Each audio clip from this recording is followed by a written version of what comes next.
1.5 വർഷത്തെ പ്രവാസ ജീവിതത്തിനൊടുവിൽ നാട്ടിലേക്ക് തിരിച്ചു വരുന്നതിനിടെ ഡൽഹിയിൽ വെച്ച് കാണാതെയായ ഹുസൈന്റെ യാതൊരു വിവരവും നാളിതുവരെ ലഭിച്ചിട്ടില്ല. ഹുസൈന്റെ തിരോധാനത്തെക്കുറിച്ചുള്ള കൂടുതൽ വിവരങ്ങൾ നമുക്ക് ബന്ധുക്കളോട് തന്നെ ചോദിച്ചറിയാം.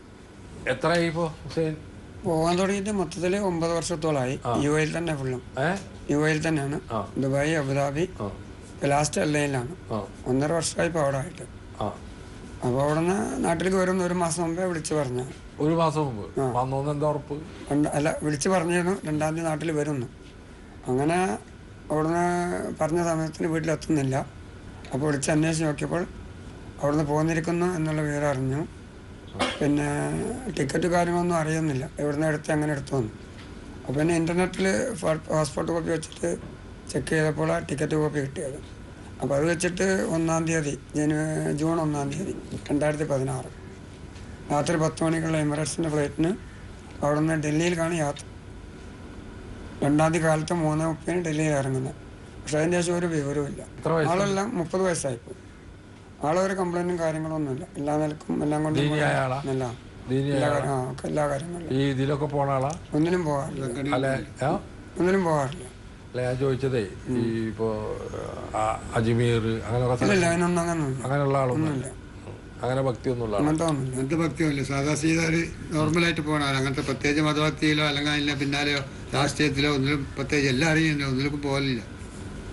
5-6 വർഷം വന്നു പോയതാണ്. നാട്ടിൽ വന്ന് ലീവിന് പോയി പിന്നെ വരും. അങ്ങനെ ഇപ്പം ഈ 1.5 വർഷമായിട്ട് വേറെ വിസയൊക്കെ പോയിട്ട് അതിലാണ് ജോലി ചെയ്യുന്നത്. 2015 മാർച്ചിൽ മറ്റും പോയതാണ്. പക്ഷെ ഇപ്പം വരുമെന്ന് 1 മാസം മുമ്പേ വിളിച്ച് വിവരം പറഞ്ഞാണ്. പക്ഷെ 2-ാം തീയതി വരുമെന്ന് പറഞ്ഞു. പക്ഷെ അവിടെ നിന്ന് 1-ാം തീയതി തന്നെ പോന്നിരിക്കുന്നു. കോഴിക്കോട്ടേക്കാണ് വരാമെന്ന് പറഞ്ഞു. വീട്ടുകാരോ ബന്ധുക്കളൊന്നും ഇല്ല അവിടെ? അവിടെ എല്ലാവരും ഉണ്ട്, സുഹൃത്തുക്കളും എല്ലാവരും ഉണ്ട്. അവര് പോരുമ്പോഴൊന്നും അറിഞ്ഞില്ലേ? ഇല്ല, എല്ലാവരോടും പറഞ്ഞിരുന്നു ഞാൻ നാളെ പോകും എന്ന്. എല്ലാവരും തലേദിവസം വിളിച്ചു പറഞ്ഞു. അല്ല, എയർപോർട്ടിലേക്ക് പോകുമ്പോഴൊക്കെ റൂം ഉച്ചക്ക് പോരുമ്പോൾ ആരുമില്ല, റൂമിൽ ആരുമില്ല. 2-ാം തീയതി പറഞ്ഞ എല്ലാവരും 1-ാം തീയതി റൂമൊക്കെ ചെല്ലാന്നൊക്കെ പറഞ്ഞ് വിളിച്ചന്വേഷിച്ചപ്പോൾ ഒരു പിടുത്തം കിട്ടുന്നില്ല. അപ്പോഴേ അങ്ങനെ പ്രശ്നമുണ്ട്. കൂടെ ഉള്ളവരൊക്കെ ജോലിക്ക് പോയിരിക്കും പകരം. ആ സമയത്താണ് അവിടുന്ന് എന്തോ അർത്ഥത്തിൽ മുങ്ങിയില്ല. അതൊന്നും നമുക്ക് കണ്ടെത്താൻ പറ്റുന്നില്ല. എന്താണ് പ്രശ്നമുണ്ടോ? ഒന്നുമില്ല, ഇതുവരെ യാതൊരു കുഴപ്പമുണ്ടായില്ല. ഒന്നുമില്ല. ജോലി ഡ്രൈവറായ ജോലിയാണ്. വളരെ ദുരൂഹമായിരിക്കുന്ന നിങ്ങളുടെ തിരോധാനം കാരണം വ്യക്തമല്ല. നിങ്ങൾക്ക് എന്തോ മാനസികമായിട്ടുള്ള എന്തോ വിഷമം ഉണ്ടായിട്ടില്ല. എന്താന്ന് എനിക്ക് പറയാൻ പറ്റും. നിങ്ങളുടെ പോക്കിൽ തന്നെ എനിക്ക് വലിയ സംശയങ്ങളുണ്ട്. നിങ്ങളത് കാണുമെന്ന് എനിക്കറിയില്ല. നിങ്ങൾക്ക്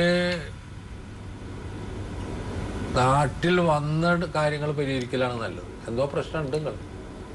അത് രോഗമാകാം, അല്ലെങ്കിൽ മറ്റെന്തെങ്കിലും ആവാം, എന്തെങ്കിലും ആവാം. നിങ്ങൾ ഏത് രീതിയിലാണ് പ്രശ്നങ്ങൾ വന്നത് എന്നുള്ളത് ഞങ്ങൾക്ക് നിങ്ങളുടെ ഈ കഴിഞ്ഞ ദിവസങ്ങളിലൊക്കെയുള്ള കേട്ട കാലങ്ങളിലൊക്കെയുള്ള പ്രശ്നങ്ങളിൽ നിന്ന് മനസ്സിലാവുന്നില്ല. അപ്പോൾ നിങ്ങളൊന്ന് പ്രത്യക്ഷപ്പെട്ടാലേ ഞങ്ങൾക്ക് എന്തെങ്കിലും ചെയ്യാൻ പറ്റുള്ളൂ. നിങ്ങൾ എവിടെയെങ്കിലും പ്രത്യക്ഷപ്പെടണം, ഞങ്ങളുമായിട്ട് ബന്ധം സ്ഥാപിക്കണം, കുടുംബത്തെ വിളിക്കണം.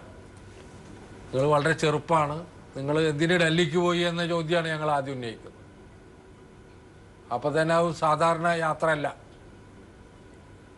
അല്ലെങ്കിൽ നിങ്ങൾ കൊച്ചിക്കോ അല്ലെങ്കിൽ കാലിക്കറ്റിലേക്കോ ആണല്ലോ വരേണ്ടത്, അല്ലെങ്കിൽ തിരുവനന്തപുരം, അല്ലെങ്കിൽ മംഗലം, വേറെ എവിടേക്ക് ബാംഗ്ലൂർ. ഇതൊന്നുമല്ല, നിങ്ങൾ പോയത് ഡൽഹിക്കാണ്. ഡൽഹി പല രീതിയിലും കാണാം. അവിടെ പല തീർത്ഥാടന കേന്ദ്രങ്ങളുണ്ട്. അതല്ലെങ്കിൽ വേറെ ഏതെങ്കിലും തരത്തിലുള്ള ബന്ധങ്ങൾ നിങ്ങൾക്ക് വന്നോ പുതുതായിട്ട്, അല്ലെങ്കിൽ നിങ്ങൾക്ക് മാനസികമായ അസ്വസ്ഥ്യം ഉണ്ടായോ? എന്തിന് നിങ്ങൾ ഡൽഹിയിൽ പോയി? ഈ ചോദ്യം എല്ലാവരും ചോദിക്കുന്നുണ്ട്. ഒറ്റയടിക്ക് ഞങ്ങൾക്ക് നിങ്ങളെ കണ്ടെത്താൻ ബുദ്ധിമുട്ടുള്ളതാണ്. നിങ്ങൾ ചെന്നുപെട്ട പ്രദേശത്ത് ഞങ്ങളുടെ വേണ്ടത്ര പ്രവർത്തകരില്ലാത്ത സ്ഥലത്താണ്. അപ്പോൾ അതുകൊണ്ടാണ് നിങ്ങളോട് ഇങ്ങനെ കൂടി പറയുന്നത്. അപ്പോൾ കഴിയുന്നതും വേഗം ഞങ്ങളെ ഒന്ന് സഹായിക്കലാണ് നിങ്ങളെ പണി. എന്ത് പ്രശ്നങ്ങളും പരിഹരിക്കും. അസുഖമായാലും മറ്റെന്തായാലും പരിഹാരം.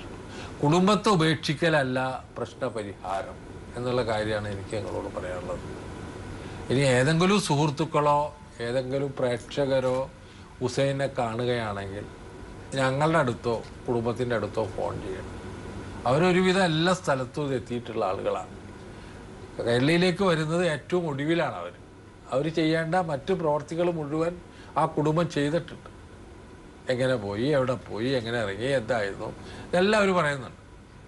അത് നിങ്ങൾക്ക് എന്തോ ചില മാറ്റങ്ങൾ ഉണ്ടായിട്ടുണ്ട് നിങ്ങൾ ഈ പോകുന്ന കാലഘട്ടത്തിൽ. അതെന്താണെന്ന് സുഹൃത്തുക്കൾക്കോ അടുത്ത ആളുകൾക്കോ പറയാൻ കഴിയുന്നില്ല. അപ്പോൾ അത്തരത്തിലുള്ള ഒരു ദുരൂഹമായ സാഹചര്യത്തിലാണ് ഹുസൈൻ പോയിരിക്കുന്നത്. അതുകൊണ്ട് പ്രിയപ്പെട്ട ഹുസൈൻ, കഴിയുന്നതും നിങ്ങൾ പ്രത്യക്ഷപ്പെടലാണ് ഉചിതമായ രീതി എന്ന് എനിക്ക് തോന്നുന്നു. അതുപോലെ തന്നെ പ്രവാസലോകം പ്രേക്ഷകർ ഹുസൈനെ എവിടെയെങ്കിലും കണ്ടെത്തുകയാണ്. ഹുസൈൻ തിരിച്ചു പോകുന്നത് അറിയില്ല. തിരിച്ചു പോകാമല്ലോ, വിസ ഉണ്ടാവുമല്ലോ, വിസ ക്യാൻസൽ ചെയ്തിട്ടൊന്നല്ലോ പോകുന്നത്.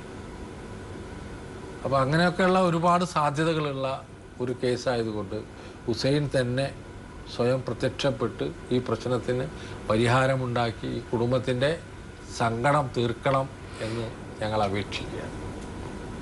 ഹുസൈൻ വരും കേട്ടോ. ദുബായിൽ നിന്നും ഡൽഹിയിലേക്ക് എത്തിയ ഹുസൈൻ വീട്ടിലേക്ക് എത്തിയിട്ടില്ല. എന്ത് പ്രശ്നമുണ്ടെങ്കിലും അതിനൊരു പരിഹാരമില്ലേ? ഹുസൈന് വേണ്ടി രാപ്പകൽ കണ്ണീരൊഴുക്കുന്ന കുടുംബത്തിനുള്ള മറുപടി ഡൽഹിയിലെ പ്രവാസലോകം പ്രേക്ഷകർ നൽകേണ്ടതാണ്.